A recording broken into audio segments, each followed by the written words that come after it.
Des tartines de foie gras dans un salon sur l'alimentation. Rien de bien surprenant, sauf que celui-ci est halal, autrement dit fabriqué en respectant les rites de l'islam, avec des bêtes saignées vivantes et une prière pour les bénir. Nabila a créé sa société il y a 2 ans avec son mari. Pour cette femme d'origine algérienne, c'est une fierté de s'attaquer au symbole de la gastronomie française.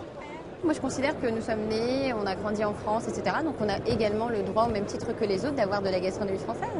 Jusque-là, on était frustrés de ne pas avoir ce type de produit. Donc moi, je suis ravie de pouvoir les proposer. Ça s'appelle de l'intégration. En plus, aujourd'hui, avec tout ce qu'on entend sur l'identité nationale, etc., je pense qu'on tombe très très bien. Il faut dire aussi que depuis quelques années, le chiffre d'affaires du halal a explosé pour atteindre 5,5 milliards d'euros cette année. Dans les supermarchés, il touche tous les rayons, plats cuisinés, bonbons, boissons et même les petits pots pour bébés qui connaissent un réel engouement.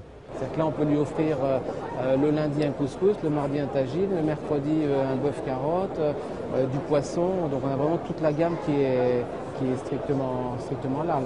Encore faut-il avoir confiance dans les multiples mosquées et organismes impliqués dans le processus de certification halal, car contrairement aux produits cachers garantis par le Consistoire central des Juifs de France, aucun label unique n'existe pour rassurer la communauté musulmane. Aujourd'hui, il y a une grande liberté d'action pour les gens qui veulent faire du halal. Il n'y a plus de réglementation. C'est assez laxiste.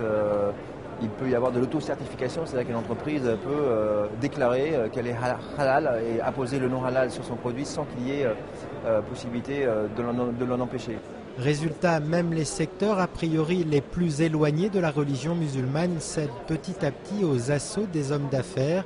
La preuve sans doute que le mot halal est plus que jamais devenu une garantie de succès commercial.